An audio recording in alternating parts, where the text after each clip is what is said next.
15 வருஷத்துக்கு முன்னாடி நான் அந்த சங்கத்தில் ஏதோ ஒரு உறுப்பினராக இருப்பேன், செயற்குழுவில் உறுப்பினராக இருப்பேன், இல்லைன்னா உதவி தலைவராக இருப்பேன். இப்படி 15-20 வருஷமாக இருந்திருக்கிறேன். அந்த 15-20 வருஷமாக நாங்கள் கடைப்பிடித்த ஒரு கொள்கை, ஒரு அமைப்பில் நிர்வாகிகளாக இருப்பவர்கள் அடுத்த அமைப்பில் நிர்வாகத்திற்கு போட்டியிடக்கூடாது என்பது திரையுலகத்தில் நாங்கள் தயாரிப்பாளர்கள் காலங்காலமாக கடைப்பிடித்து வந்த ஒரு நடைமுறை. அதைத்தான் நாங்கள் அங்கே எங்க அப்ஜெக்ஷனா சொன்னோம். ஒரு அமைப்பில் நீ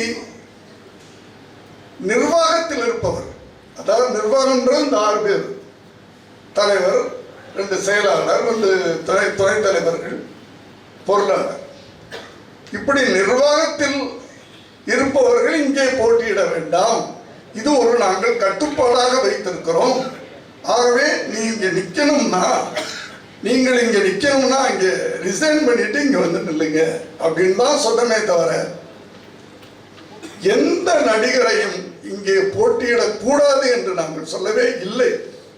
ஏன்னா அவங்களும் படம் எடுக்கிறாங்க.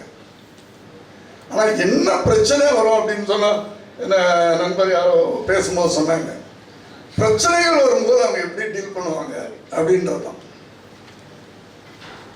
ஏன்னா சினிமாலேயே சினிமா தொழிலேயே நிறைய பிரச்சனை தயாரிப்பாளர்களுக்கும் நடிகர்களுக்கும் தான் பிரச்சனை வரும்.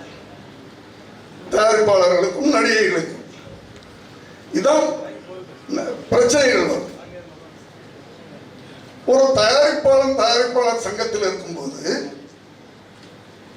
ஒரு பிரச்சனை வரும்போது தயாரிப்பாளர், அது எப்பவுமே ஒரு அமைப்பில் இருக்கின்ற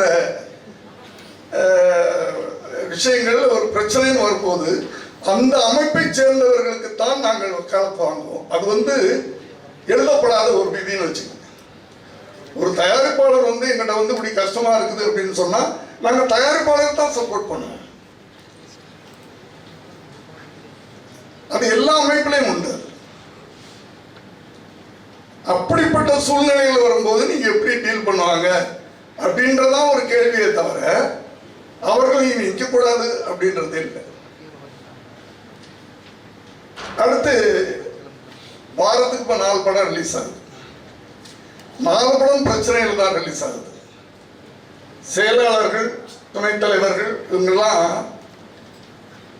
புதன், வியாழன், வெள்ளிக்கிழமை 6 மணி வரைக்கும் லேப்ல இருப்போம். கரெக்டா சார்? தூக்கம் இருக்காது. ஃபைனான்ஸ் பண்ணவங்கள்ட்ட ஐயா வட்டியை குறைச்சிங்க அப்படின்னு கெஞ்சிருது. ஒரு நடிகரை கூப்பிட்டு ஐயா நீ சம்பளத்தில் கொஞ்சம் விட்டு கூடியா, அப்பதான் அந்த படம் ரிலீஸ் ஆகும். ஒரு டைரக்டர்கிட்ட போய் கெஞ்சுறது அதெல்லாம் ரிக்வெஸ்ட் பண்ணி அந்த படத்தை ரிலீஸ் பண்ணணும். புதன்கிழமை ஆரம்பிக்கும், வெள்ளிக்கிழமை காலையில் 6 மணி வரைக்கும் லேப்லேயே கிடப்பாங்க சார். இப்படி நடிகர்களால இருக்க முடியுமா அப்படின்றதுலாம் சில சந்தேகங்கள் எங்களுக்கு, வேற ஒன்றும் இல்லை. நடிக்கிறதுக்கே அவங்களுக்கு டைம் இல்லை, அப்படி பிஸியா இருக்கிறாங்க எல்லாருமே. அவங்க இங்க எந்த அளவுக்கு இதே மாதிரி ஒவ்வொரு வாரமும் 4 படம் ரிலீஸ் ஆகிட்டு இருக்கு. 4 படத்துக்கும் சிக்கல் வருது. 4 படத்து சிக்கலையும் தீர்க்கணும்.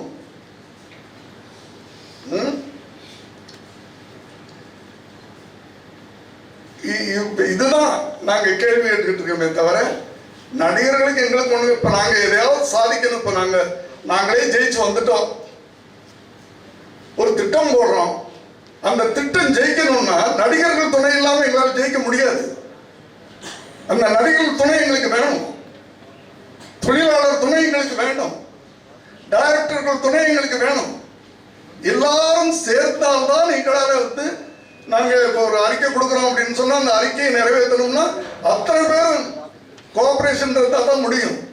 ஸோ நடிகர்களுக்கு எங்களுக்கும் பகை கிடையாது. நடிகர்கள் இல்லாமல் நாங்கள் படம் எடுக்க முடியாது. ஆனா என்னன்னா யார் யார் எந்தெந்த இடத்தில் இருக்க வேண்டுமோ அவரவர்கள் அந்தந்த இடத்தில் இருந்தால் அந்தந்த அமைப்புகளுக்கு நல்லது. அவ்வளவுதான். நன்றி, வணக்கம்.